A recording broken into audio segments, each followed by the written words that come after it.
Good morning, y'all. Good to see you all. Good morning, good morning. Welcome to the Lich Queen's Lair. I am KJ Potov.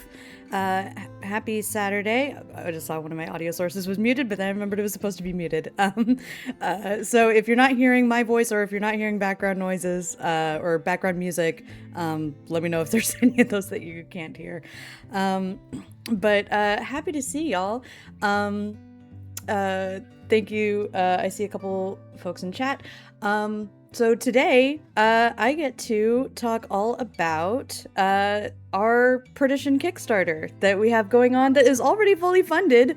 Got funded in just the first 11 hours, so I cannot stress how incredibly excited and grateful I am for the support that we got for that, and that y'all have provided for that. So thank you to everybody who has backed so far. If you have not backed yet, I am going to be talking a lot about what this project is about, what rewards you'll get if you back it, as well as some of the stretch goals we're going for, and just other things to, answer questions and hopefully get you a little more excited about it. I am going to repost the link in the chat. So if you follow that link in the chat, or if you're watching this on YouTube later, follow the link in the description. You can get to the Kickstarter page. You can back the project. And just as a general reminder of how Kickstarter works, because I know some of the people I've told about this project, they haven't done a lot of crowdfunding things before, so they're not as familiar with the process. But when you pledge to a reward tier, you pick which reward you want and how much money you're willing to commit to the campaign, and then you are not charged any money until the campaign ends, which for us is in about 4 weeks, on Thursday, Thursday the 27th. So the evening of Thursday the 27th, that's when you'll be charged. Also, if you pledge, I believe it's about $100 or more, Kickstarter will let you do a pledge over time, which lets you split your pledge into 4 months of payments instead of just all at once right as the campaign ends. So those options are all available to you. So let me actually talk about what the project is before I actually start hounding you for money. So I just want to go over some information we have on the Kickstarter page with you. So this is our Kickstarter page. We have raised $591. We originally set a budget, baseline budget of $400.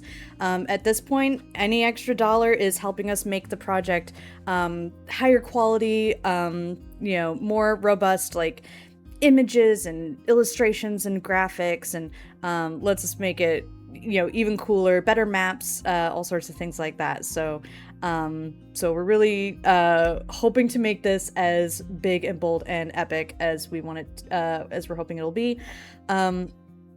So let's start off with what is Perdition. So Perdition is a D&D module.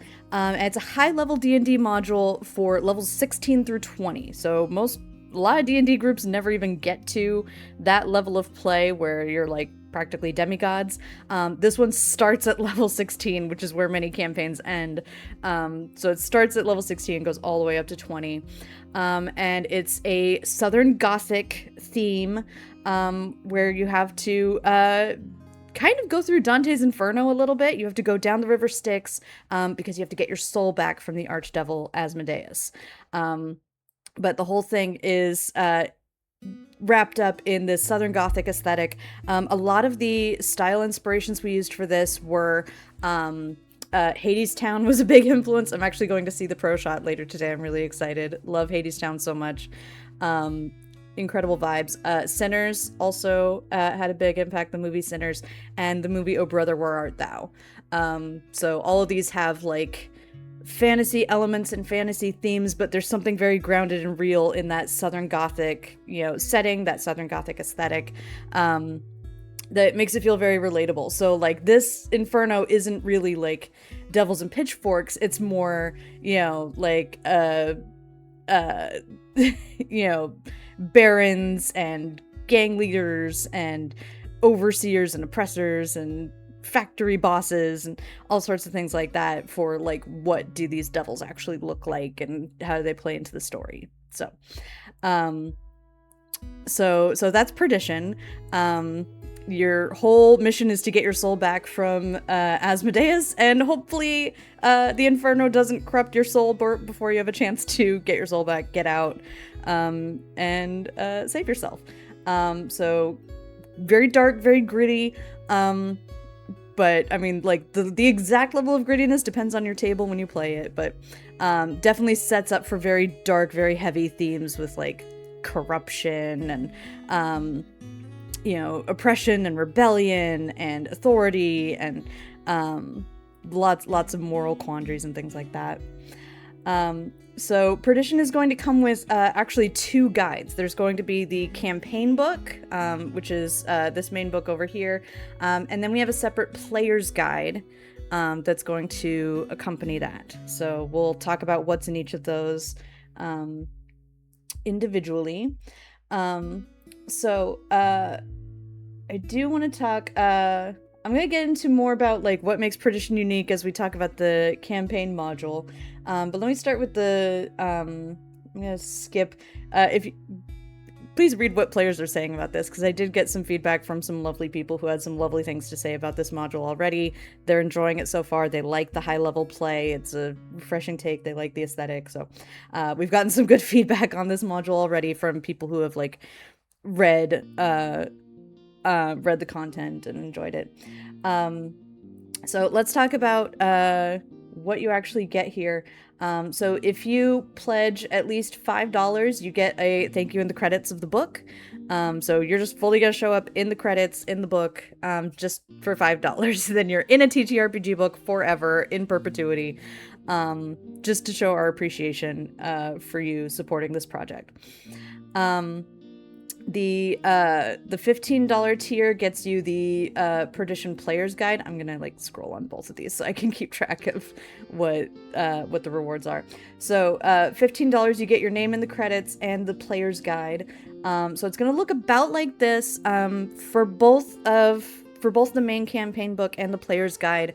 We're really leaning into an aesthetic that resembles a lot of traditional D&D books. There's the usual like 2-column layout and the usual kind of headings and stat blocks, but we kind of are aiming for a old like vintage scrapbook, like a book that's been like locked away in somebody's waterlogged attic for years and years and decades, and you've just dug it up and now it's like all tattered and messy and worn.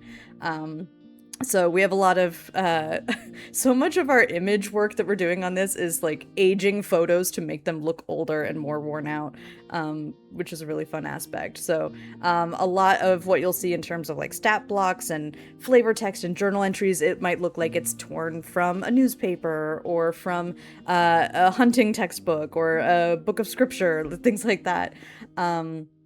Or it was an old advertisement for something. So we're playing a lot with the graphics in this to really fit that old-timey aesthetic and make it look like this book really did come from a different time. So in the Player's Guide, though, we came up with some fun original stuff in terms of species, subclasses, some feats, and some backstory details to help you really get into the setting of Perdition. So we have 2 new species options. We have the Phantasm, which I do have like a teeny tiny sneak peek of that here. So this is a demo. This is not necessarily how the final version is going to look. This is just to give you a sense of the vibes. But the Phantasm is one of our new species options, where it's very heavily inspired by Ghost Rider. So you've been touched by death in some way, and it manifests in sort of a fearful presence. So we have the Phantasm and we have the Amphibioid, which is, honestly, it's a frog-like, it's humanoids with frog-like aspects to them. Not necessarily like fully like anthropomorphic frog people, but like, they might have like slimy skin. They might have, weird like spit. They might jump really far. You actually are able to pick a selection of like what kind of amphibioid you're going to be. There's a few varieties, like are you more poisonous, are you more healing, are you more jumping, and so there's a few different ways you can go with that. That one has a lot of versatility.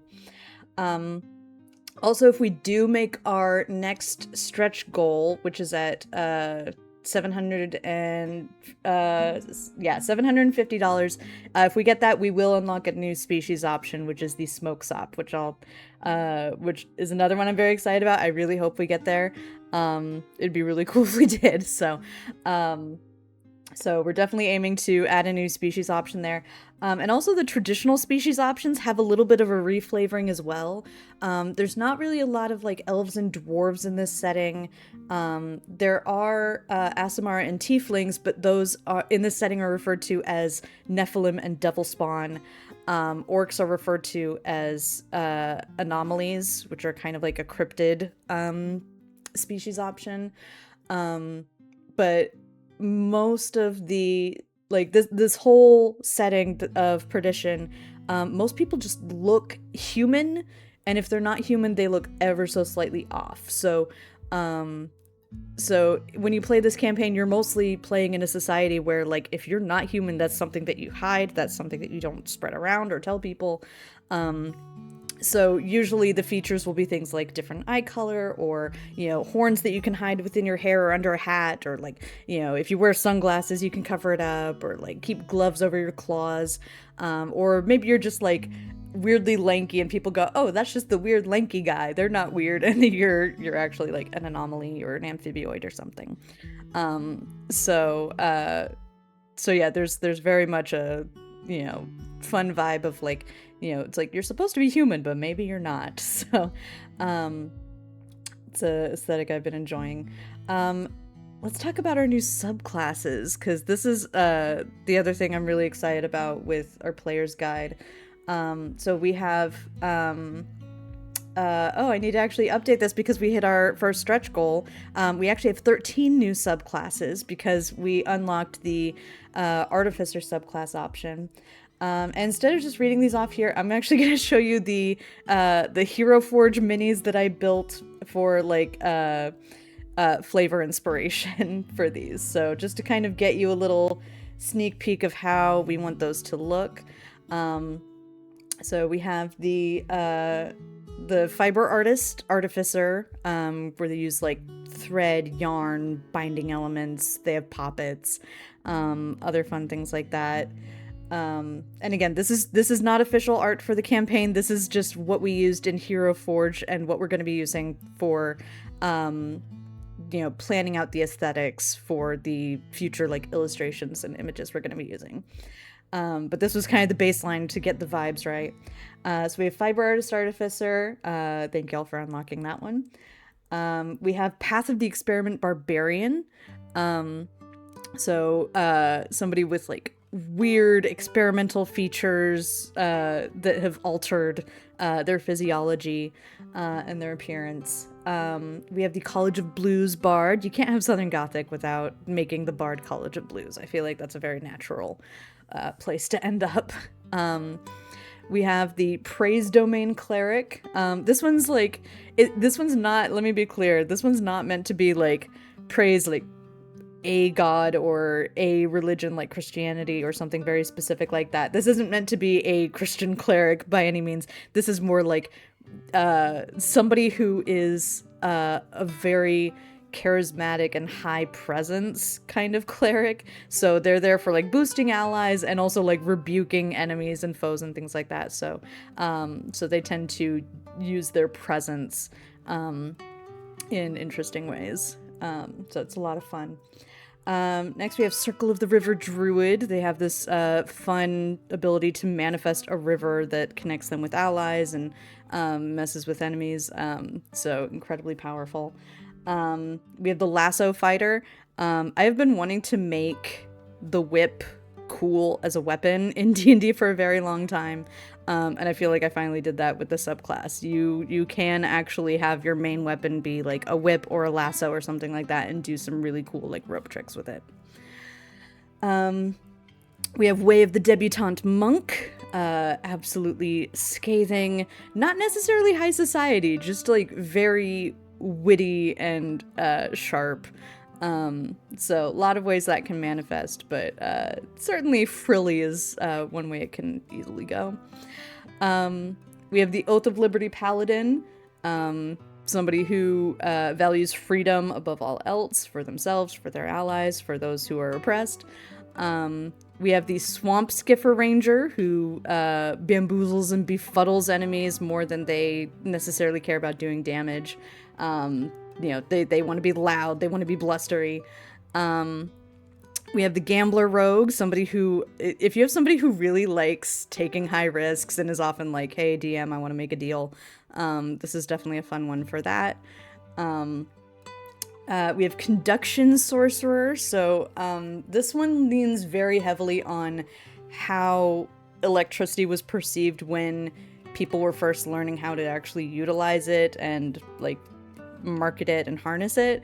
There was a lot of like traveling shows where they would show, look, I can make a dead frog jump and dance and then galvanize it, and look, like, people were like that's where like Mary Shelley's Frankenstein came about. It was around this time where people are like, oh, electricity, it can like bring back the dead, it can float objects, it can jolt things, and they didn't really know what it could do. So this takes a lot of those like weird, like, kind of Victorian beliefs and superstitions about what electricity maybe can do, and it makes a whole like sorceress subclass where you harness that weird unknowable force that is electricity. Next we have the Spirits Patron Warlock, so harnessing not necessarily one specific patron, but just a whole spirit world where you're not necessarily sure who you're contacting or who is lending their assistance. So we have that one going on. And then we have the School of Science Wizard. This one, I am inviting people to break this and make it their DM's problem as much as possible, because this one involves experimenting to try to alter spells and even potentially combine spells and fuse them and cast them simultaneously with, taking on great personal risk. But, lot of potentially broken things you can do when you start trying to fuse spells together. But, a lot of fun explosive results with that. You'll get to explore all 13 of those subclasses and those species options, and a lot of other fun world building, character creation stuff, like what kind of equipment is common in this world, and all the other fun things about this setting. So that's all in the player's guide. So again, $15, you get the player's guide and the thank you and the name in the credits. And by the way, if you do have questions, please drop them in the chat. I will be keeping an eye on that and answering things as we go. So feel free to nudge me as we go along and explore all of this. Okay, let's talk about the campaign book. So if you back at the $40 tier, you get your name in the credits, you get the player's guide, and you get the official campaign book. Again, this is a level 16 through 20 campaign, which is basically tier 4. They call it tier 4, which is like anywhere from 16 to 20. But that's where you start having access to like 4 attacks per turn, or the wish spell, and all these crazy things that you can do. Like the pinnacle of like your class abilities and your subclass abilities and all that stuff. So the campaign book, it's divided into, there's a introductory chapter that talks about like the campaign structure overall. There's a prologue to kind of get you into the setting and get your players established with the story and get the ball rolling on that. And then the rest of the story is divided into 3 acts. So we have Act 1, Act 2, and Act 3.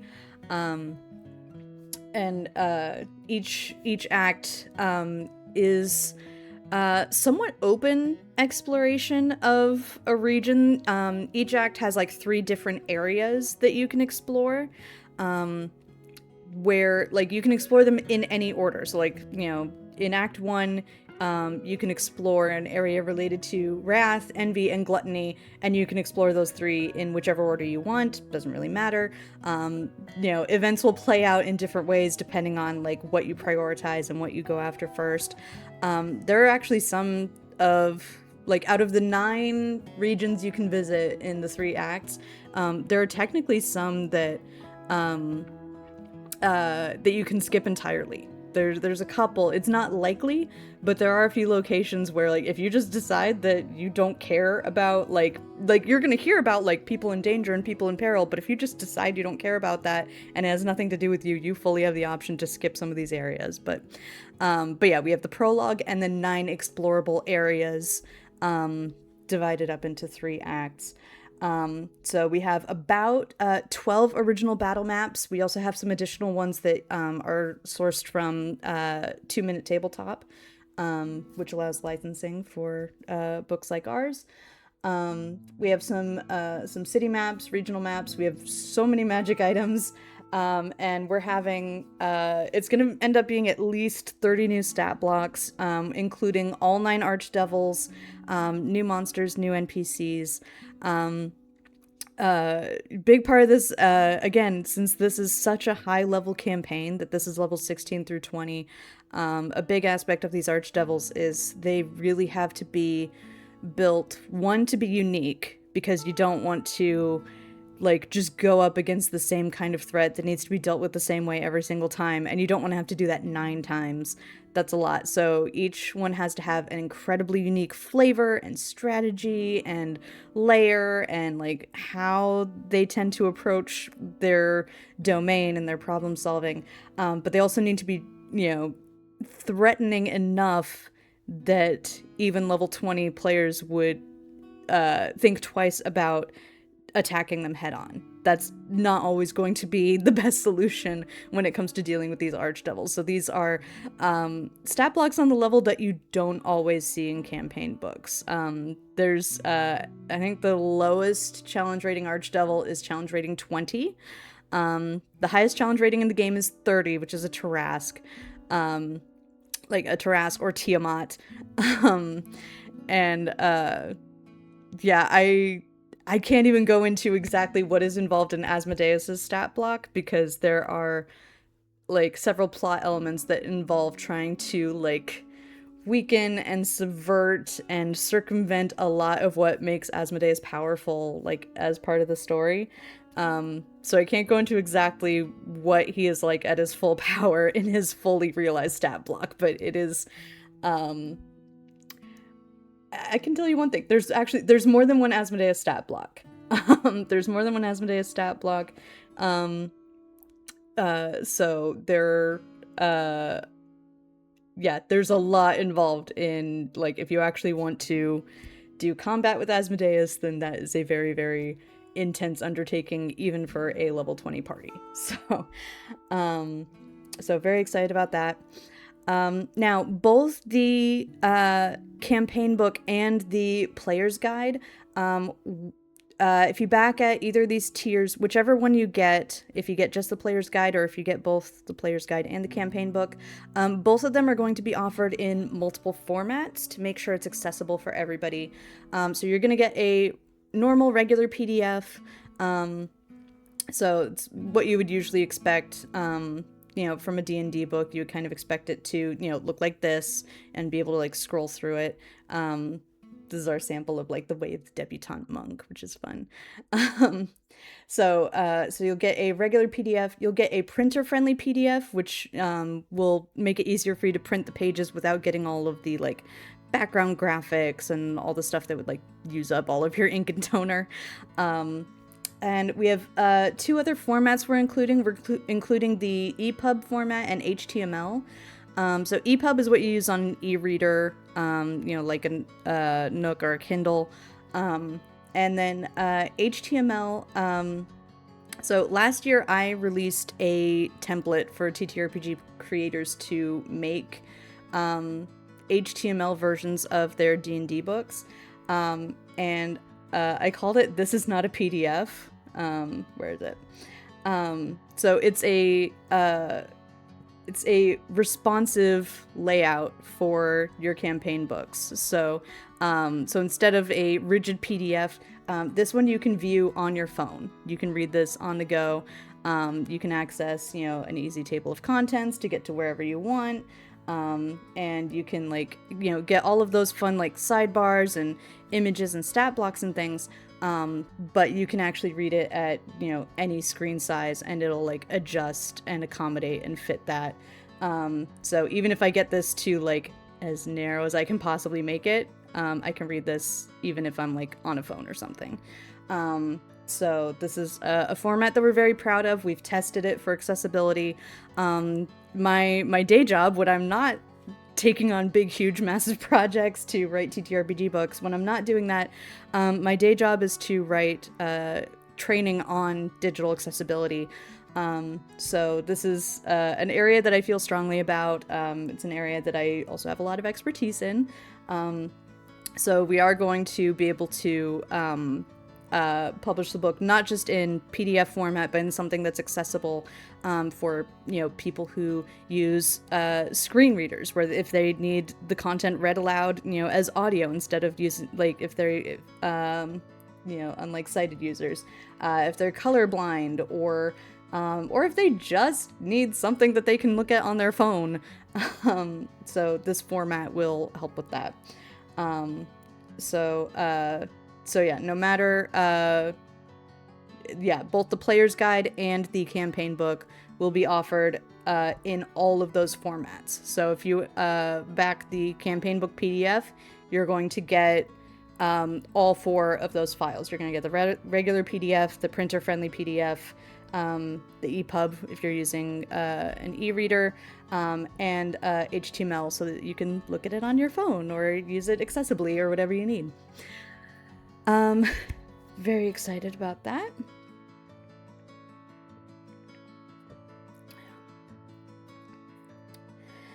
So, let's talk about the next reward tier. The $60 tier is the Digital Maps and Assets pack. So this is where you get the high resolution images for all of the battle maps. We'll have them like with grids, without grids, whatever you need. There will be art handouts and token arts for all the monsters and NPCs. Basically anything you would want to either print or upload to a virtual tabletop. All of those will be, print-ready, high-resolution images that you can use, either physically or virtually. And then if you want something already on a virtual tabletop, the $75 tier, this is probably my favorite tier because I love Roll20 modules. I've used them for basically every long-term campaign I've ever done, and they make it so easy to run things because they already have all of the art, all of the tokens, all of the monster stat blocks. All of the monsters even have like buttons preset so that when you click on the token, you can just hit, attack and cast a spell and do your breath weapon and all that stuff. And it makes it so much easier to run a session. So yeah, again, like backers at the $75 tier, you get the player's guide PDF, the campaign book PDF, the digital asset pack, and you get this added directly to your Roll20 account, where you can navigate to all of the chapters, you can find all of the monsters, and all of the maps will be pre-built with dynamic lighting. If you have a Roll20 account that uses dynamic lighting, all of that will be pre-set up as well, with all of like the light sources and walls and things. So you can explore things in dungeon mode. So yeah, it's a lot of fun and it makes it so much easier to run.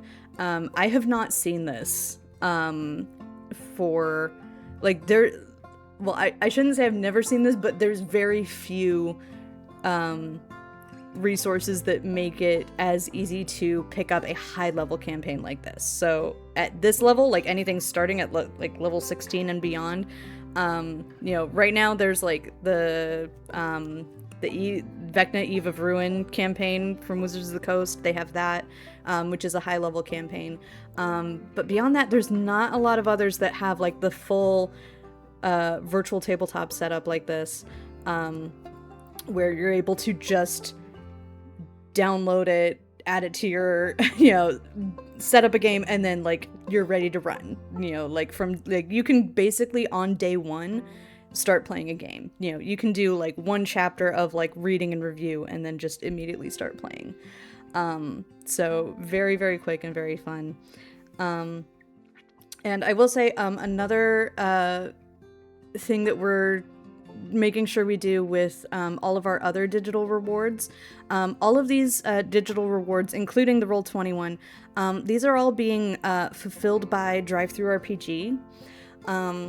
And what that does is it links all of these to your DriveThruRPG account.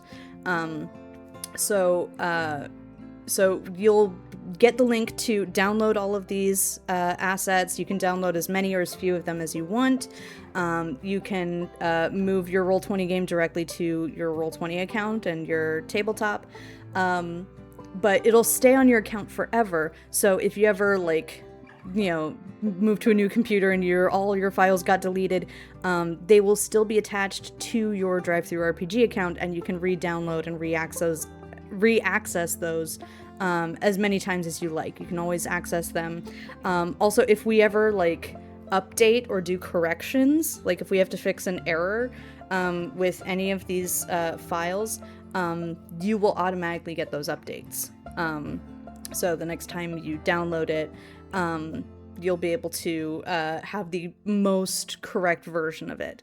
We're going to try not to do that a lot. We are not George Lucas. We do not like to edit things. We're also not a major video game studio where we'll release a sketch of the game and then update it over the next 5 years. We don't do that. We do intend for the version you get to be the full version. That being said, this is a big project. Mistakes happen. There's a lot of stat blocks and a lot of numbers and a lot of things linking to each other. So if there's one little broken link that we missed, or one image that we forgot to add alt text for, those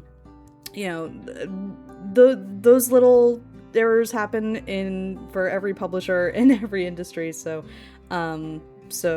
if and when those happen, we'll be able to fix those, and then it'll be updated on your account as well.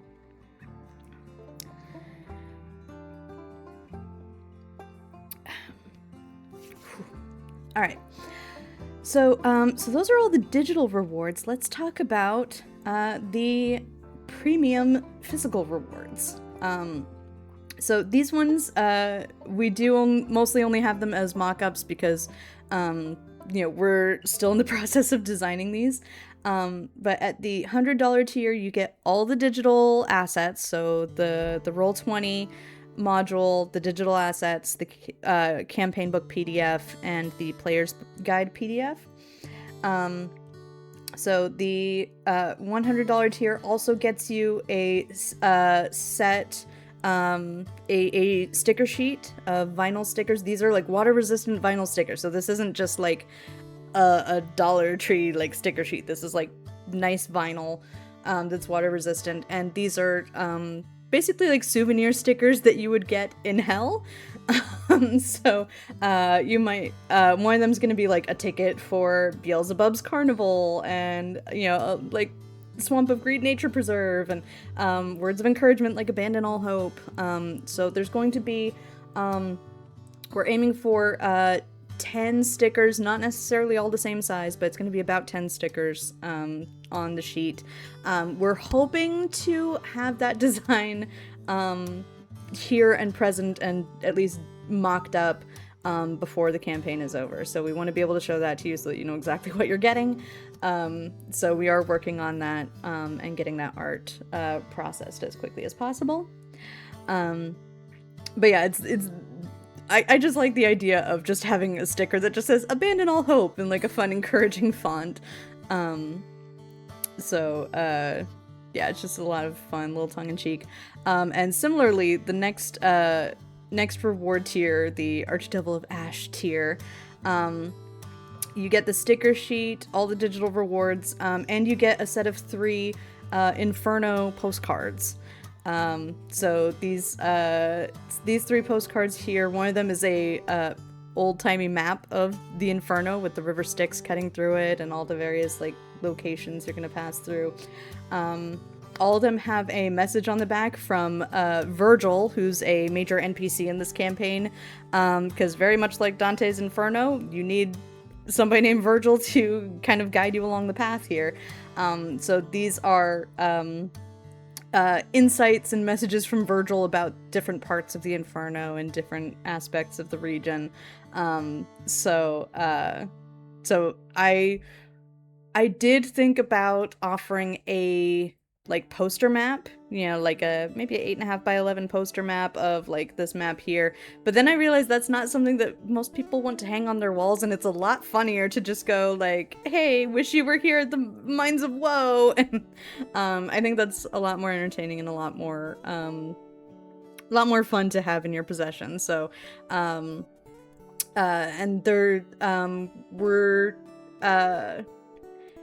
we're still finalizing the exact like specs for it, but they are going to be basically like standard postcard size. We have a good printer that we're going through, and they're going to be a little bit more old-timey style as well. These are also supposed to look a little vintage, a little worn out. This one's like a little crinkled and roughed up as part of the design. So again, these are supposed to be like, oh, this is an old-timey postcard that you found like abandoned in somebody's attic, that stuff rained on. So yeah, you get the postcard set and the sticker set, which yeah, those will all just be sent in one nice neat little package all together. Next we have Archdevil of Fire, which gets you the dice tray. Again, I actually do have a sample of this that's like supposed to be on its way, and they haven't given me tracking information for it, so I do have one on its way.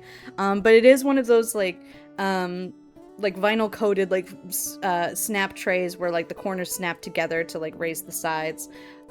This one's going to be a rustic faux leather brown, so it's gonna look kind of rustic with like gold finishings and kind of like a golden thread around the edge, and then the laser engraved design in the middle is going to be our Perdition graphic, which is a D20 with a Southern magnolia flower on it. So very fun, very classy, and we didn't want to put something that just said Perdition on it, because then it's like, well, I can only use that for my Perdition game. We wanted it to be something a little more versatile and something that you could like keep using and keep enjoying. So yeah, when it snaps together, it's 6-inch tray, very portable, and very easy to transport. So yeah, if you get the dice tray, you also get the postcards, you also get the stickers, and of course you also get all the digital rewards, the Roll20, the campaign book, and the player's guide, and as always, the thank you and the credits.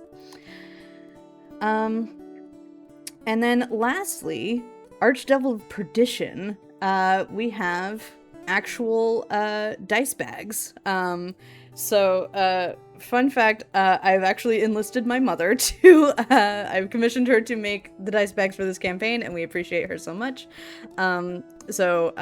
She's been sewing for decades, and she's incredible at it. She made my prom dress and my wedding dress and a few other things. She's incredible. She does a lot of quilting. So these are drawstring bags. Hang on, do I have...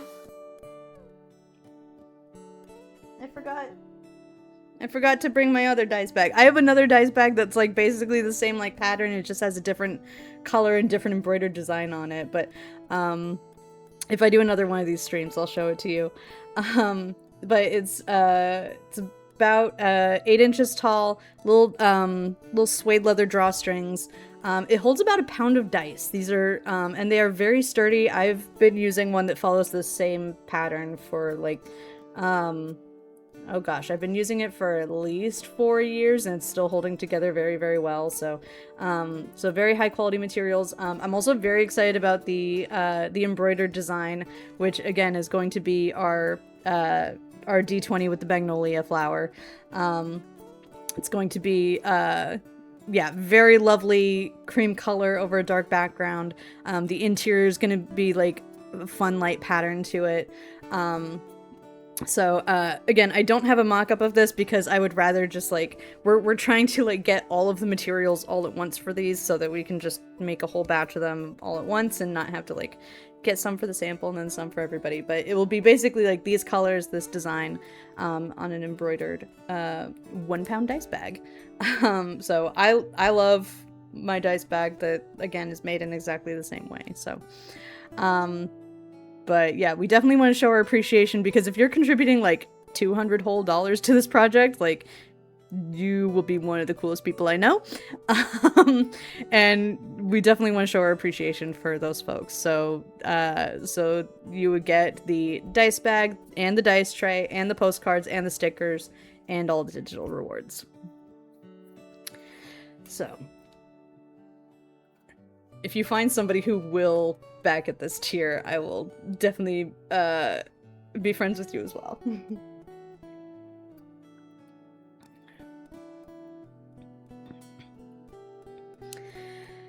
Okay, so let's talk about stretch goals, because obviously we've already hit our funding goal, or at least our base budget for this campaign, but that mainly gets us, our very, very basic bare bones, you know, assets and options for this. It basically means that we're not going to go into debt as we use our own money to make this, which we are still contributing our own funds. We do have like Lich Queen's funds set aside from our own personal accounts that we are investing in this. So so we're not asking anybody to invest more than what we're willing to invest as well in this. So so there is an amount of funding that's coming from like existing funds that we've already raised.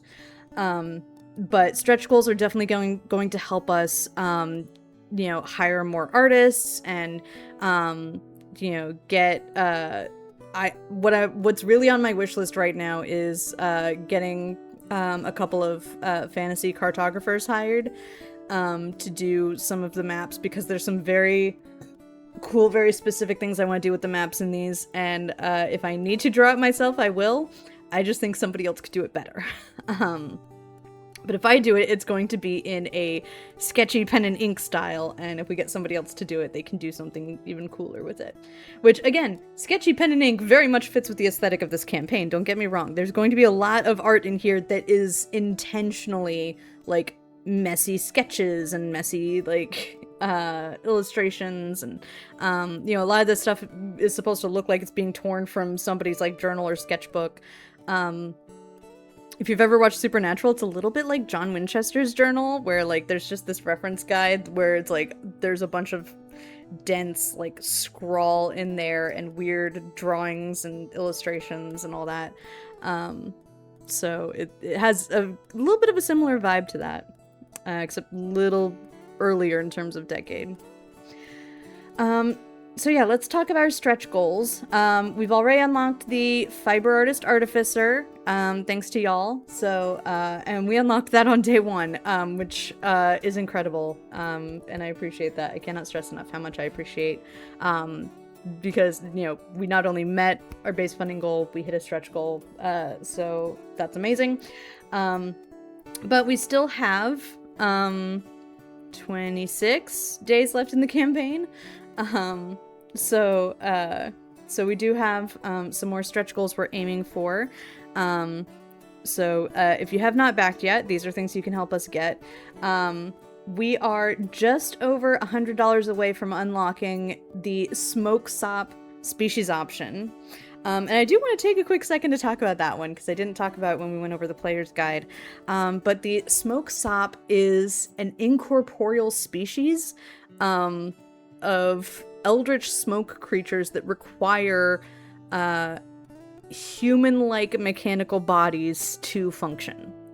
So it's smoke entities that are they're not like fully attached to their vessels and all the internal like mechanics and engines going on there, and they're able to like extend beyond themselves a little bit. There's a few like weird otherworldly things we're doing with that. We wanted to do something that was a little bit mechanical, but we didn't want to tread ground that's already been explored with like auto gnomes and warforged and you know, other like mechanical things that people have used in other settings and other source books. So we wanted to do something new and fresh and different. So we did like Tin Man, but scary. So very much in line with what we have in this setting. Again, if we are just over $100 away from that, so if you have not backed yet, please help us get closer to that option. I would love to be able to share the smoke stop with you. It is, of our 3 new species options, it might be my favorite. It might be my favorite. So, yeah, definitely very excited about it. If we reach $1,000, which is over double our original funding goal, we will be including in the player's guide 10 new homebrewed spells. We are going to be doing basically 1 spell of every level. So there's going to be a cantrip, a level 1 spell, level 2 spell, all the way up through level 9. These are going to be somewhat setting specific, but yeah, so you're going to get something at every level. So if we hit that stretch goal, we can add some new spells to the player's guide and make that even longer and even cooler. Making up the homebrew stuff is a very fun space for me to play in. I really enjoy coming up with like new mechanics, making sure they're like balanced but also powerful and stuff you would want to pick. So yeah, if we do reach that stretch goal, then 10 new spells will be added to the player's guide. At $1,250, we will add epic boons to the player's guide. Right now, the player's guide does not have any epic boons. So epic boons, a lot of people don't have any characters that have gotten to the point where they're eligible for an epic boon. I think that's only at like level 17 or higher. This all looks pretty amazing. Thank you, Cool Hand Luke. Cool Hand Duke. We're really excited about this campaign. The campaign book's gonna be incredible. I can't wait for people to play it because like level 16 through 20 is something that you don't often get to do, and I feel like we've done something really effective with this to keep it like meaningful and engaging and scary and challenging. If we do get to that stretch goal, you'll get epic boons, which you will be able to use in this campaign because you'll be at the level where epic boons are actually something you can add to your character sheet. And if you ever look, I kind of want to open the player's handbook and just read like 1 or 2 epic boons because like they're the kind of thing that gets to like a bonkers level, like how when you read the druid class, it's like, oh, there's a point at which you just stop aging, and it just gets a little bit absurd. KJ is a freaking monster with this. Thank you, Sarah. Epic boons. Okay, yeah. So, yeah, pretty much epic boons, you have to be level 19 or higher. So in terms of the timeline of this campaign, you could get an epic boon starting at Act 3. So in Act 3, you can access an epic boon. We'll be adding 5 of these. So an example of an epic boon, let's do Boon of Dimensional Travel. You need to be level 19 or higher. You get an ability score increase where you increase 1 ability score of your choice by 1 to a maximum of 30. And you get blink steps. Immediately after you take the attack action or the magic action, you can teleport up to 30 feet to an unoccupied space you can see.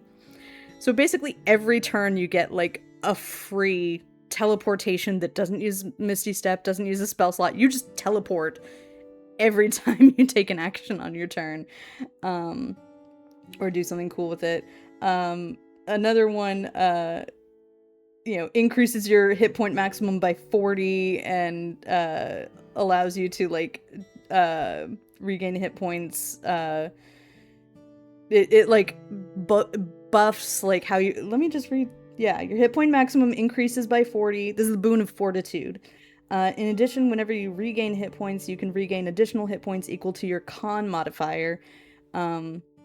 So, like, every time you get healed, you add your constitution modifier to it. So if somebody hits you with a healing word, you add your con to it. Every time you, like, do a fighter's second wind, you know, it's, like, extra healing every single time. So epic boons are, like, bonkers insane. So we're going to be adding 5 new epic boon options at that, if and when we reach that particular stretch goal. Go away, book. The book doesn't want to sit on the shelf. And finally, we have our $1,500 stretch goal. We'll be adding 5 new magic items. Right now there's about 30 magic items in the campaign. This will be adding 5 new ones to that list. We have been having a lot of fun with creating the magic items for this, because not only do we have the Southern Gothic flavor, so a lot of the items are like weird magical technology that you would find, like pocket watches and sunglasses and, you know, cowboy hats and, you know, binoculars and other things like that. We've also been playing around with like consumables, so things you can put on your ammo, things that you can drink or, you know, put on something, you know, poisons and things. Another fun play space that that I've been really excited about is something that that I picked up from the podcast Total Party Skill. On there, they talked about creating material components for spells that alter the nature of the spell. So, like, for example, if you get like dragon scales or a dragon tooth, it could change your like how your fire spells manifest, or like whatever damage type is associated with that dragon. So there's gonna be a few like material components where like, oh, for these types of spells it's gonna alter them in certain ways. So that's been a fun play space to explore, is getting inspiration from that. And I want to add more magic items so that you can find them in the Inferno and use them in your Perdition campaign. And yeah, if and when we get that funding, we do have like a wish list of things that we're aiming for with these. So this isn't just like going into my pocket and I'm running with it. This is like, and it's the exact same result. Like, your actual campaign book is going to like tangibly improve with each of these stretch goals. You know, each of these stretch goals is like one more artist we're able to commission, one more map artist we're able to get, you know, one more thing we're able to access to improve this. And there is a possibility of us going beyond this. I would love to go beyond this. I have ideas for other stretch goals we can include if we ever get beyond that, but these are what we're going to focus on for now. So, yeah, there's a lot of fun places we can take this campaign with additional funding, because we are not, I want to make this so clear, we are not a major publishing studio. We're not a established artist with years of funds under their belt and years of fundraising and a massive audience. You know, we are very small, very indie. This is very much a passion project for us. A lot of our own personal out-of-pocket funds are going into this.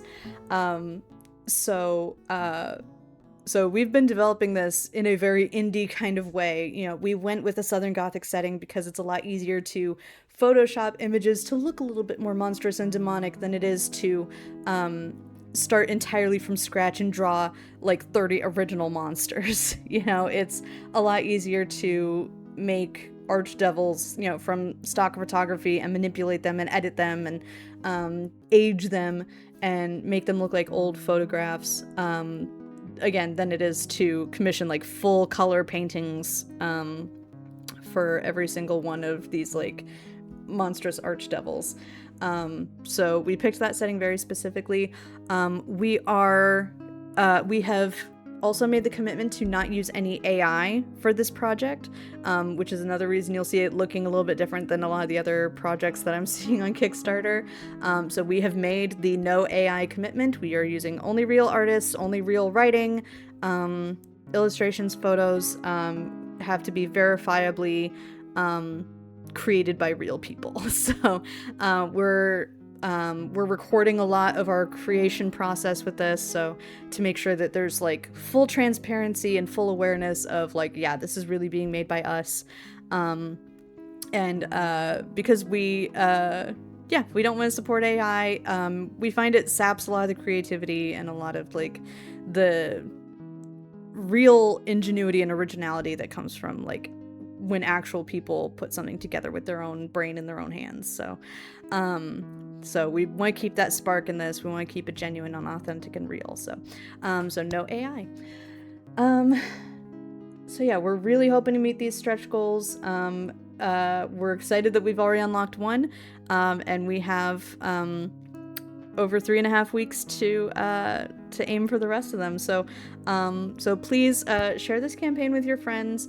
Again, you do not get charged until the campaign ends. So if you pledge and back the campaign today, you will not be charged today. You will not be charged until like right near the end of the month, in 3.5 weeks. So if you can't back today, you can still pledge today, so that we can work on meeting those stretch goals and getting those cool rewards out to you. And yeah, you can pick like whatever tier matches your budget. You know, if you're not the group's like forever DM, you can like go talk to your DM and see if they want the Roll20 module. If your whole D&D group can pitch together and get these for your whole table. This is all fully shareable. You know, this isn't again, in opposition to how a lot of capitalism is happening nowadays. You will fully own these assets when you get them. They're not going to be like locked behind like an account where you have to log in to access them every single time. Like once you download them, you've downloaded them and they are yours forever. You can share them with people, you can do whatever you want them, you can print them. You know, as long as you don't try to like resell it and pass it off as your own or something, it's fine. But once it's in your hands, it belongs to you. So if you have a whole D&D table that wants to pool together and get the Roll20 module so that you're like ready to roll and ready to play, then that's definitely a option I fully support and encourage.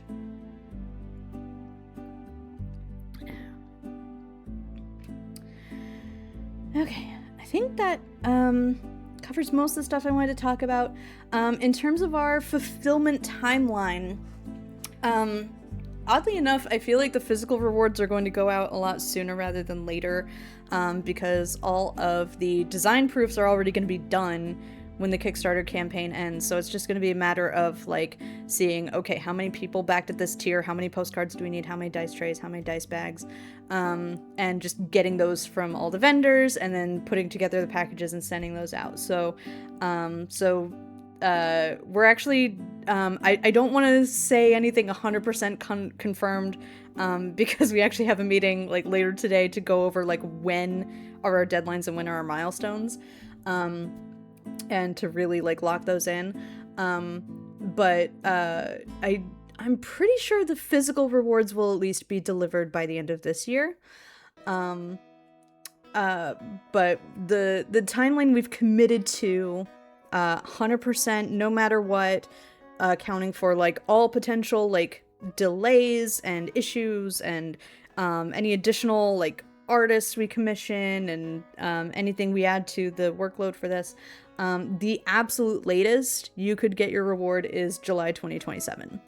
That is the absolute latest. We are aiming for much earlier than that, but we wanted to, this is the number that we could 100% commit to, because this is our first Kickstarter and we want to be respectful of your funds and cautious in our approach. So July 2027, it is a year out.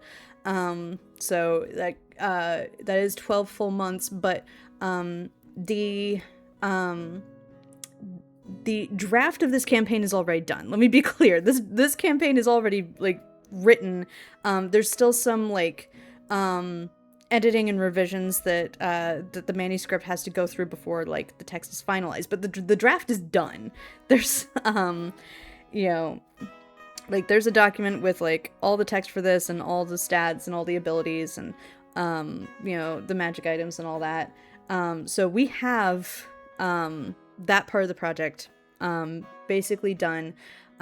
So what we mainly have left is manipulating a lot of the photos, which takes time. Like, even like for this Kickstarter campaign, we had to like put all these images in like little borders and like distress them a little bit, and desaturate some things, and like there's a few tweaks you have to make to like just about every single image that is in each of these books.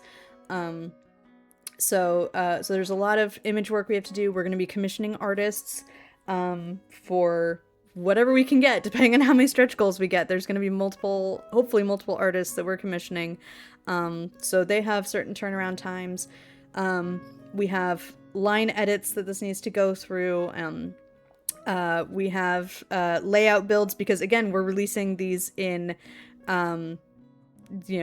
basically like 5 different formats for each thing. So we have regular PDF, printer-friendly PDF, EPUB for e-readers, HTML for mobile friendliness, and we have the Roll20 module. So all of the content has to be converted to all 5 of those formats. So even when we approve like the full manuscript, we're exporting it to all those formats and making sure that all of those are consistent and aligned with each other, that there's no discrepancies, that all of the art is in there and all the layout looks good and everything's accessible and usable.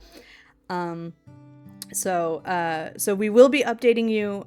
We're doing it in chunks. So we are going to be finishing the player's guide, which we've been debating how we're going to deliver this. Like, should we wait until the campaign book is done before we release the player's guide, or should we release the player's guide as soon as possible? Because that's going to happen a lot faster than the campaign book.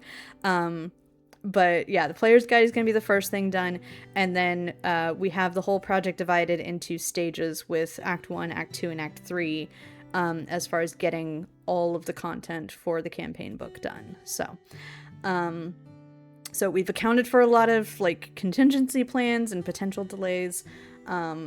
So you'll definitely be hearing, like, we are going to be updating you every step of the way.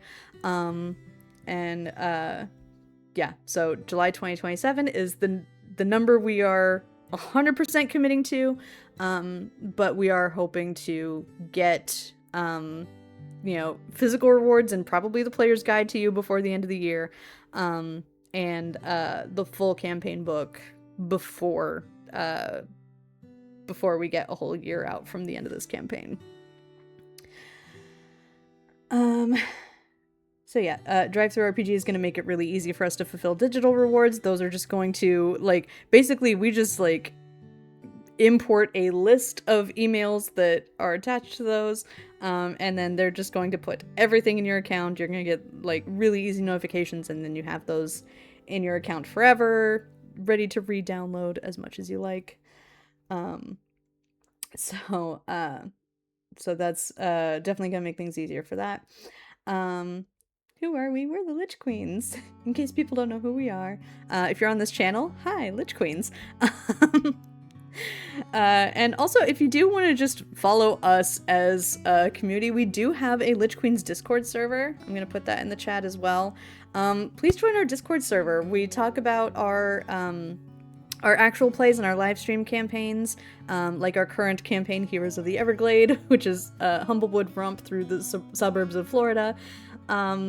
And our next campaign we are going to be streaming is Perdition. We're going to be playing this campaign ourselves on our actual channel. The funds for this Kickstarter, I have to make sure I'm pointing the right way. The funds for the Kickstarter are not going to our live stream. They are going directly to the production of the book you are getting. But yeah, we are going to be playing through the whole campaign on our channel. It's going to be like ever so slightly different from the book, mainly because of backstory details that my players are giving me. So I want to like weave in their backstory. So like some of their backstory stuff is not in the book. So don't expect it to be like 100% identical. But yeah, if you want to like see how the story plays out, we won't be starting that until after the Kickstarter ends. So like, so that is going to be a while later. We still have our current campaign going on. So after that ends, we're going to take a hiatus so that we can focus on getting the book published. yeah, depending, there's a lot of variables with like when exactly we're going to start streaming Perdition. It depends on like holiday schedules and how long Everglade takes to finish, and how busy we're going to be with working on the actual book of this, because publishing the book takes priority over streaming the campaign. We want to make sure we get this out to you, so that takes priority over like when we'll actually be streaming our own actual play of Perdition. So yeah, we do have our commitment to accessibility in here. So, you know, we talked about how we're not using any AI, we're only using real artists. We're also committed to accessibility. We talked about using the accessible HTML format for the book layouts. So we want to make sure that every gamer feels included and that they're able to access this content. You know, campaign books can be like very big and thick and dense and sometimes hard to read. We want to make it as easy as possible to just grab the campaign and go and run with it. So we want this to be accessible for all of our gamer friends. We're committed to real artists, no AI. And yeah, we talked about the risks and challenges as well. So that's everything on the Kickstarter page. So again, we are just over $100 away from our next stretch goal. So now there are ways you can help support this Kickstarter even without funds. So if you follow me on Instagram or TikTok, it's the account up there. It's KJ_Podif. You can find me on Instagram or TikTok. I do have a couple posts on both of those about Perdition, so if you like boost those, share those with other people, comment on them, you know, feed the algorithm what it wants. You know, that's a way you can promote this. If you know other D&D players, you know, people from like Discord servers or your game store, if you tell them about this, that helps spread awareness for this. We went into this with basically no marketing budget. We don't feel confident about doing that. We don't feel confident about risking our own personal funds like that. We don't feel confident about our ability to make that particular investment worthwhile. We're still new to this, so we're still getting a feel for like how to run a Kickstarter campaign. So marketing was not a priority. We are relying very heavily on word of mouth. All 10 backers that are listed here, I personally know every single one of them. You know, at least to some degree. You know, either in person or from Discord. So these are people that I've spoken with and have had a chance to like talk to about this campaign. So I have exhausted my social circle, so I need to rely on all of y'all's social circles to really get the word of mouth talking out. And again, some of the opinions folks have been sharing about Perdition. Dylan McCullum from that Total Party Skill podcast I was talking about a little bit ago. He's run modules from like official module books before, and he also like has a segment on the Hero Club channel where he like goes over, like reads through TTRPG books and like reviews them and explores them and assesses them. So he has a level of expertise on TTRPG books, and I was very excited that he liked the sample I sent him of Perdition. So he said it was a refreshing look at high-level play, stripping away the classic demigod status of player characters and boldly saying, "You are still deeply mortal." He liked a lot of the mechanics. There's a lot of like crazy mechanics in here to make you feel peril in a way that's not just about hit points. There's a corruption mechanic where the Inferno can like corrupt you and turn you more devilish and demonic. There's the fact that you lost your soul to Asmodeus, what that does to you mechanically. There's a whole thing that happens with like what happens when you lose your soul and what happens when you get it back. So that happens to every single character in this. So yeah, I do like what our playtesters so far have said about it. Like, the roleplay potential is endless and exciting. It's gritty, bleak vibes I've been waiting for. It incentivizes creative and strategic play. Yeah, we've really been trying to make this whole thing as entertaining, as dynamic as possible.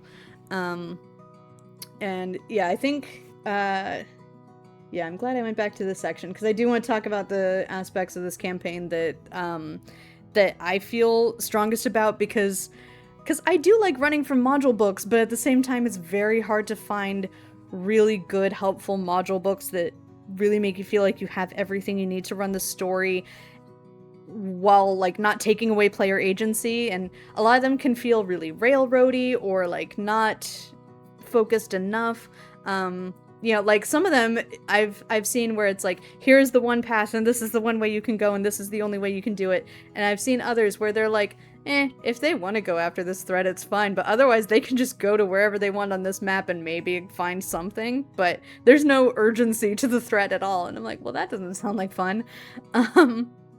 So there is a balance to strike between those.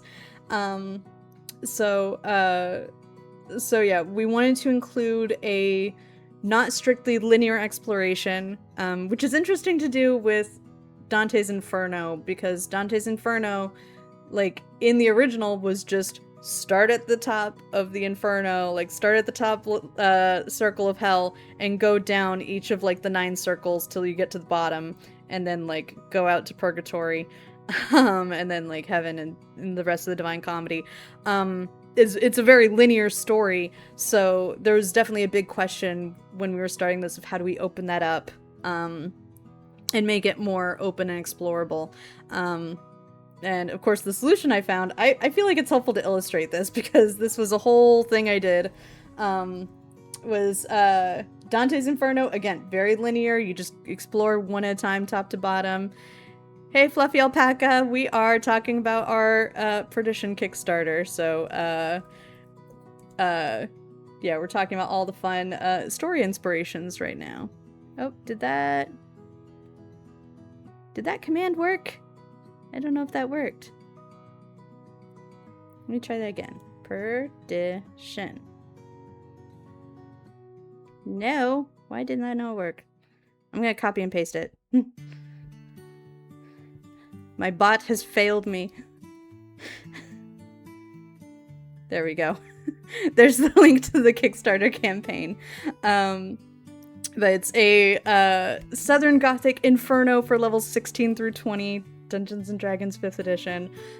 Please take a look at the Kickstarter page. We've just gone over all of the awesome rewards that come with it and all of the cool stretch goals that we're aiming for. But yeah, like I was saying, Dante's Inferno, like in the original story, it's a very linear exploration of these circles, and what I kind of had to do for this is I had to smoosh it a little bit.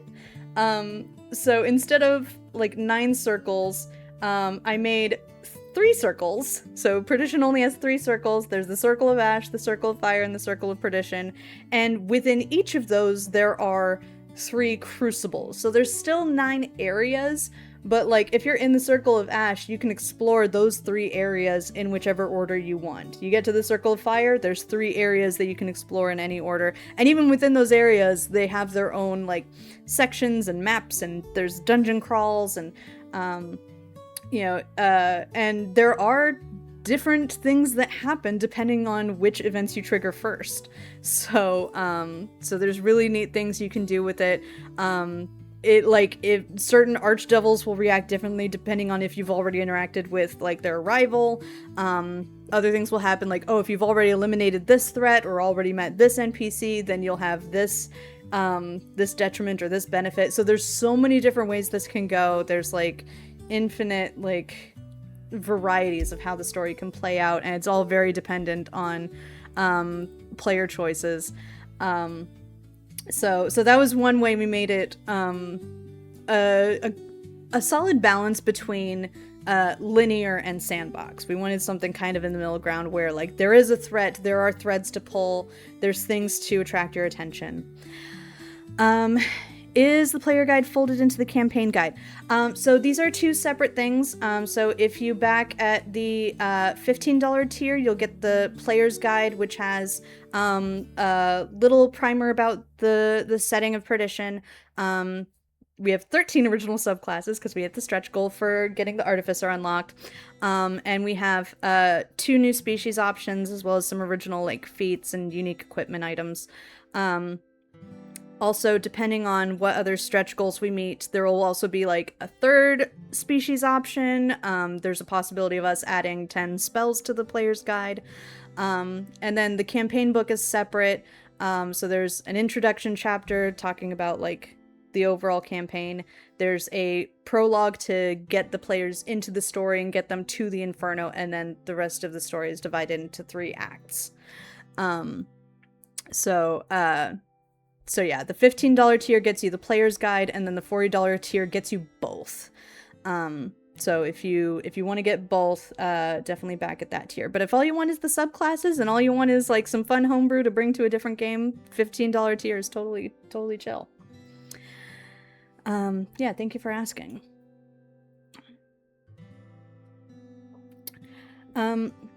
Yeah, so some other fun aspects to this.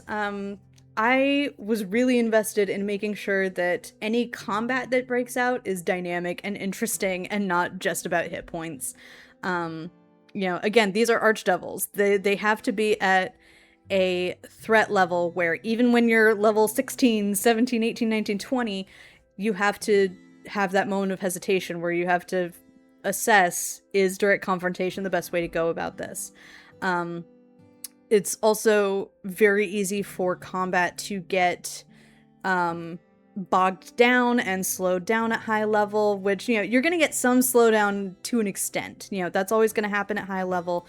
But there are several areas where you don't even necessarily need to do combat. Sometimes negotiating is an option. Sometimes sneaking is an option. There, you know, maybe heisting is a way to go. There are several encounters that can be like fully circumvented if you're like clever and resourceful, and use what you have at your disposal. So that if and when combat breaks out, there's something meaningful going on, there's some kind of objective to explore, there's interesting enemies, there's interesting terrain, and, you know, environmental effects going on. So things shift, things, you know, will change and update and progress, and the story moves along, and there's things to discover. You know, combat is not just get them to 0 hit points. There are things happening. So that's something I felt very strongly about. We talked about non-linear exploration, how like you can pursue certain objectives in slightly different orders. We wanted there to be meaningful moral dilemmas. I feel like a big inspiration for this was in Baldur's Gate 3. I don't usually play a lot of video games, but I wanted to play the Dungeons & Dragons video game. So when I played that one, there's one particular area, there's one quest that is entirely optional, and incidentally it's the one where you have to go to Avernus and like steal from like Raphael, I think he's like a Cambion, but that quest is technically totally optional. Like, he'll give you the hammer you need to go up against the Elder Brain or whatever. Like, he'll give you the hammer and just say, yeah, I'll give you this hammer as long as when you're done being the heroes, you give me what I want. And so, like, the only consequences for just taking the easy option are, oh, after the story, this bad guy will be more powerful. But mechanically, nothing's bad happening to me during the game for this choice. And it kind of forces you to confront, like, do you want to do the easy thing that helps you, like, get to winning the game faster, or winning the game, or do you want to do the hard thing, which is go to Avernus, steal from Raphael, fight a guy with 666 hit points with his own theme song and that he sings himself. You know, do you want to do the hard thing and, you know, go about it a different way? So that heavily inspired, like, wanting to incorporate similar aspects in this, where, like, again, there are areas on the map of this campaign that you can fully skip if you were so inclined, if you weren't worried about the long-term consequences of what happens if this threat is not dealt with, what happens if this question is left unanswered, what happens if this isn't obtained, you know, and what happens to the other people. You know, it's an interesting balance to do a hell campaign, because you don't want everybody to be evil, because then it's just depressing. Like, you need somebody to save, you need somebody to protect. So there are likable people in this setting. There are people that that you can build meaningful connections with, and that you can root for and want to save and want to help. Like, it's not just archdevils and torture masters and, you know, slave drivers and all that. Like, there are those, but like, you know, there's also a lot of opportunities for that personal connection, so that, you know, when you are confronted with a choice, there are real consequences to it that are outside of you. Because again, it's not just about hit points, and it's not just about whether your character lives or dies. There's other things happening in this world that you are connected to. And again, I cannot stress enough how much I love the Southern Gothic vibes we've put together. And I've said the word Southern Gothic a lot. I don't know if everybody knows what that word means, because I say it so many times that it almost loses all meaning. But Southern Gothic, I mentioned earlier some of the inspirations were the musical Hadestown and movies like Sinners and Oh Brother, Where Art Thou? And there's lots of other old films. Like, if you look up like list of Southern Gothic movies, you're gonna get a really fun list. Grapes of Wrath is another example that's like technically Southern Gothic. But it's kind of a it's a genre that, first off, it's usually in an older time period. So Perdition, the time period we're kind of hitting on, is like late 1800s, early 1900s. If it was in England, we'd probably call it the Victorian era, but like the word doesn't apply here because nobody follows Queen Victoria here. But it's inspired by, like, you know, late 1800s Mississippi River.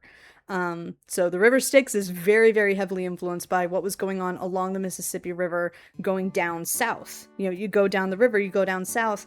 And so in Southern Gothic, you explore these places and these themes where there's some pockets of society where they are pretending that things are great and beautiful and gleaming and shiny and special, but you know, there's like beneath the surface you can see all of the rot and corruption and oppression that goes on, because a lot of these like books that were written about like Southern Gothic themes were written when the South was in recovery from slavery, and like after the Emancipation Proclamation and after Juneteenth, like, you know, like slavery was a scar left on the South, and there were still people trying to like cling to power, and people that they were still trying to oppress, and people just trying to make their way and like survive.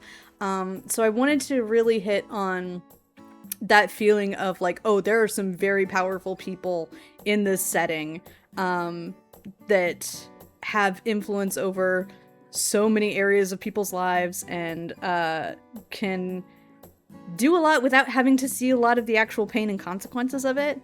I wanted to make a very hateable enemy, because, you know, I mean, like, Curse of Strahd is a very popular campaign module for a reason. There's a reason they, like, you know, keep bringing back Strahd the Vampire as much as they possibly can at Wizards of the Coast. It's because he's a very interesting and compelling villain, especially the way people interpret him and play him at the table. So in Perdition, the Archdevil Asmodeus is somebody who has found a way to get so much power that it's exponentially increasing without him hardly having to do anything. Like, he hardly has to lift a finger, but his power is still increasing. And he's the kind of, you know, threat that that makes even other powerful people shake and like question if it's even possible to take him down. So he's meant to be this like it is interesting to make him a threat for level 20 heroes, because on one hand, that's like the level of like cosmic enemies. These are cosmic forces you're going up against, and the threats have to be like absolutely massive, where like, you know, I cast Meteor Swarm and like he's still up. But, you know, at the same time, it's still very grounded because he's a guy and a lot of his power is not like on his stat block, it's in his influence and his ties and in his authority over the Inferno and all the people that are there. So, very interesting to listen to. I like the idea of more campaigns that start at a higher level. Me too, Fluffy Alpaca. Thank you.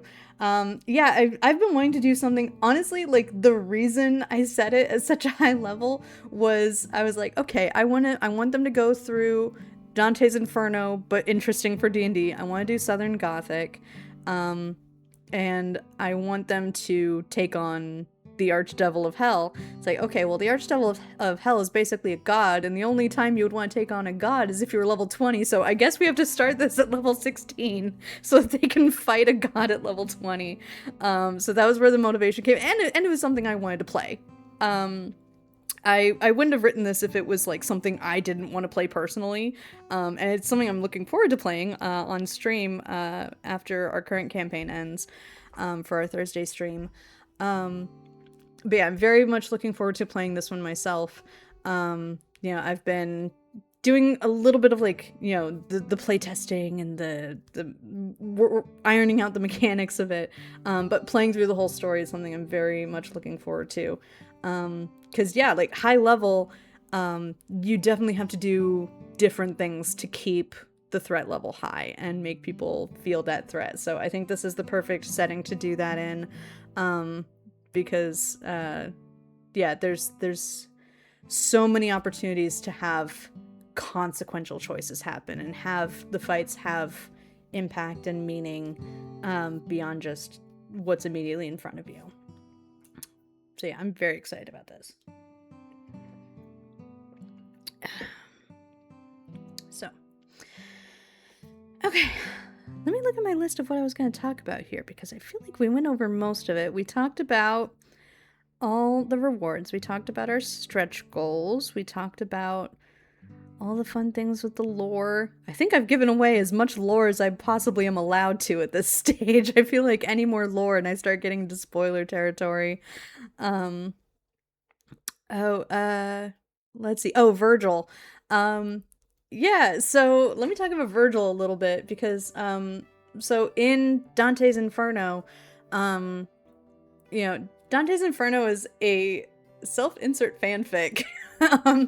So it's Dante Alighieri writing about his favorite poet taking him on a tour through the circles of hell and seeing like all the historical figures that are being punished for their sins and all of the like all the people he knew in life that he thought were jerks. And it's like, see, look, they're being tormented. But Virgil was his guide through this whole thing. So Virgil is a character in Perdition. So there's two ways you can actually incorporate Virgil into your story. One of them is controlled by the DM. The other is by having another player act as sort of a co-DM. And play Virgil as a sidekick DMPC, like a Dungeon Master player character. So it does help having an extra set of hands and extra set of eyes on things when you're doing something this high level. There are a lot of things to potentially juggle.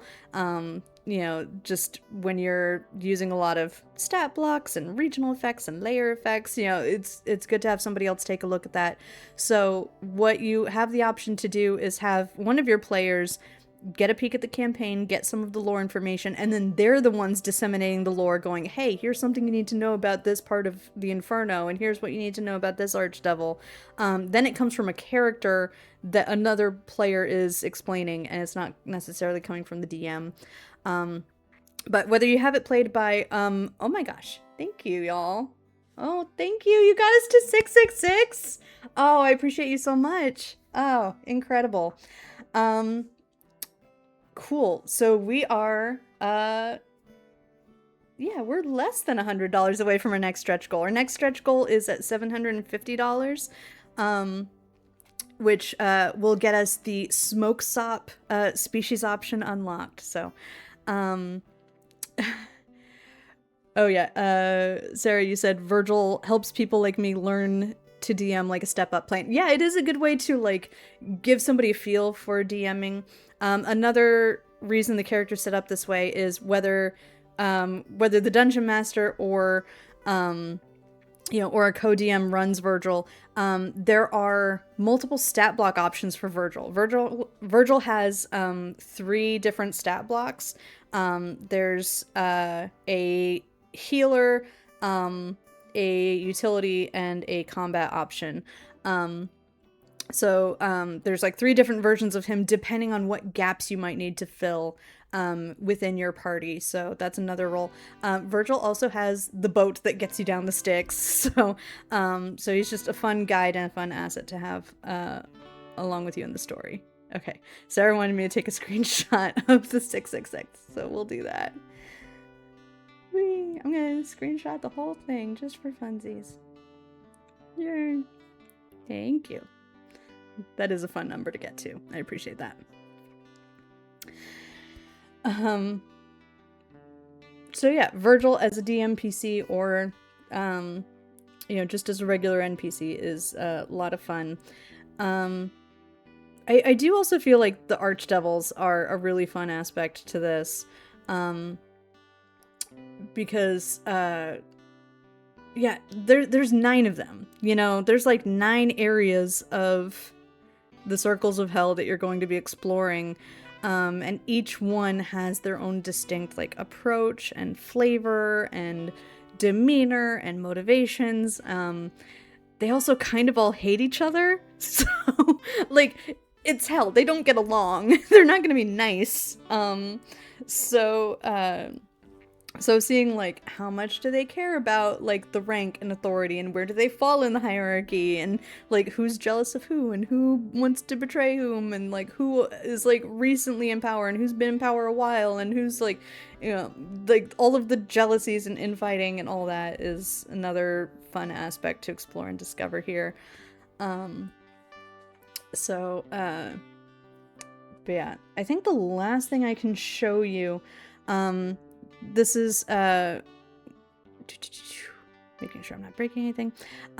This is one area that I don't want to spoil anything, but I can show you a little bit of the sample layout we did, because we did a full test layout of the prologue. So this is like a little sample from the player guide of like, here's how it'll look with like the Way of the Debutante Monk, and we have the Phantasm species option and things like that. I don't want it to be too close because I don't want you to be able to read everything. But the sample we have of the campaign book, again, we wanted this to really look like an old-timey book. So like it's similar to a traditional D&D book, but there are some aspects where we just really wanted this to look like something you dug up at a used bookstore or somebody's like, moldy attic. So the maps, like I had to like dial back so much when I made this particular like regional map. I'm like, I cannot have all of these like parchment textures and embellishments and glow effects, and there was a lot of stuff that usually happens on D&D maps that I took off for this, because I'm like, no, I need this to look like it was printed in the 1800s and then left in an attic for a while. So there's like mug stains on this where somebody like set a mug down on this, like left a bit of coffee on there. There's like different ways that this gets faded, so, and then it's like pasted in here. And so that's how a lot of things are added, like, oh, this was typed on a typewriter and added that way, and like this is a pen and ink lithograph illustration, and so there's a lot of like pretty much every image has to look like it was printed in the book using techniques that were used in like late 1800s, early 1900s, or it's like pasted in somehow. So we have like a lot of like journal entries and handouts and just a lot of fun ways to incorporate the imagery. Like even the maps, have to look like, oh, this is something that, is vintage, it's in an old book, it's like inserted weird. We have like I think this is one of my favorite photos in here because it just looks like a grainy like a Bigfoot photo a little bit, like, oh, there's a statue in there and it's doing something. So like somebody just captured this statue like getting away with stuff, but like it's all grainy and like it's an evidence photo. So we have been having fun with that. But yeah, we want every page of this to be unique. We want, you know, something that you enjoy looking at and reading. So yeah, we've definitely been having fun with like making the whole vibe of the book like really immerse you in the setting, and get you excited for it. So yeah, a lot of cool stuff in there. And I don't think I can zoom in any closer because I don't want to spoil anything. Yeah, I don't want to show too much there, but yeah, so that's roughly how it'll look. That was a mock-up that we did to kind of like prove that we could make it look how we wanted it to look, and that we could like manipulate images the way we want to. So yeah, just as a quick reminder of our next funding goal, if you want to again help make where's I have to copy and paste the message again because again my little bot does not want to cooperate. It's fine, we can copy and paste messages.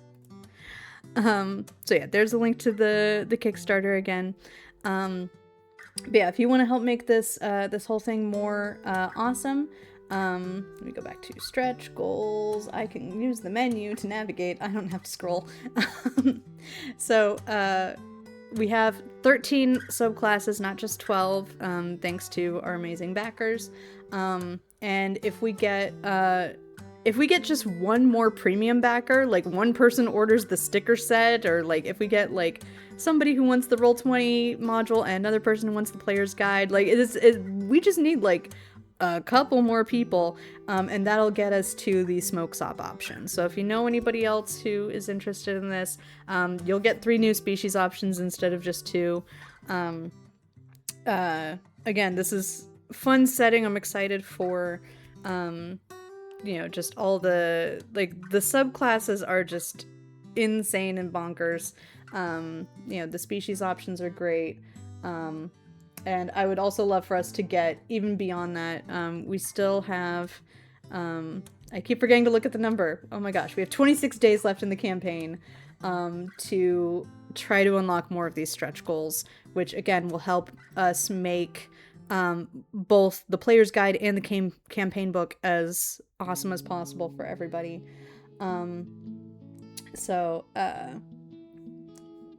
But yeah, I do want to revisit the species and subclass options because I feel like those are very fun and immersive for the setting, you know, like College of Blues Bard and Circle of the River and Lasso Style Fighter and Way of the Debutante Monk, like Swamp Skipper Ranger, Conduction Sorcery, School of Science Wizard. Like it's all very very in line with like the themes and aesthetics of the setting.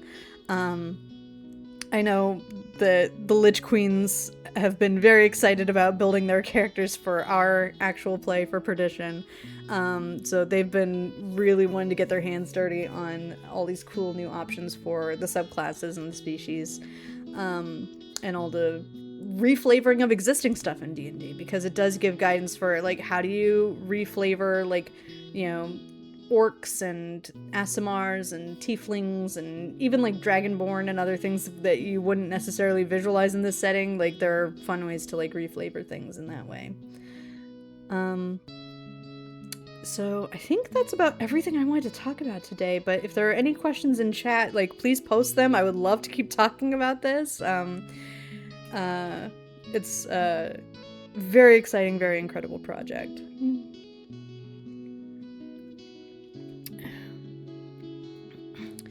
But yeah, this whole project is definitely what happens when my brain goes, I'm not finding a campaign book I want to run. I guess I have to like write one myself and go fundraise for it and make it and make the whole thing.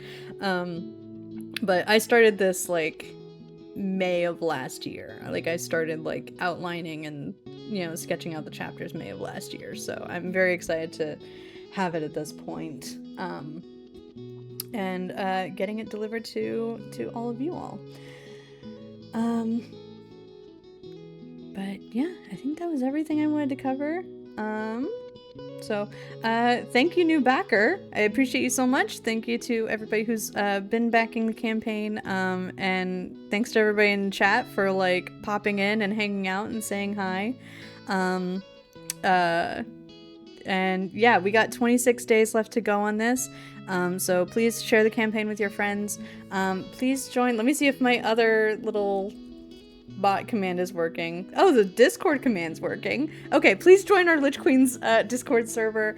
We're always posting about what's happening, you know, with new projects like Perdition, with our streams and actual plays and other things we got going on. And there's, you know, always people ready to discuss like TTRPGs and other fun, cool stuff. So come hang out with us there. And yeah, even if you're not back in the campaign yet, you can still pick this like remind me button. You can use any of these buttons to share it and link to it, and you know, share it with other people. But yeah, yeah, big thanks to everybody who's contributing either financially or by spreading the word about this. I love that we got to 666. That was a fun number to hit today. And I'm gonna go keep working on moving things along for this project. I got some stuff to do. And you will be hearing some updates in the near future. If you're following the project or following us on Discord, you'll see some announcements coming up. If you want to watch our regular weekly campaign, our next episode of Heroes of the Everglade is this Thursday night at 8 p.m. Eastern, here on Twitch at lich_queens. You can always get caught up on our old VODs over on YouTube at the same username. We even have like our previous campaign there, our Viking themed campaign, Ink of Fate. The whole campaign, all 90 episodes of it, are on YouTube. Yeah, Sarah, squeak easy squirrels. Yeah, Heroes of the Everglade has a squeak easy because it's cute and Humblewood and in the suburbs of Florida, and it's great. But yeah, thanks for hanging out, everybody. Have an awesome rest of your Saturday, and squirrel, I guess. Have a good one, y'all. Bye-bye.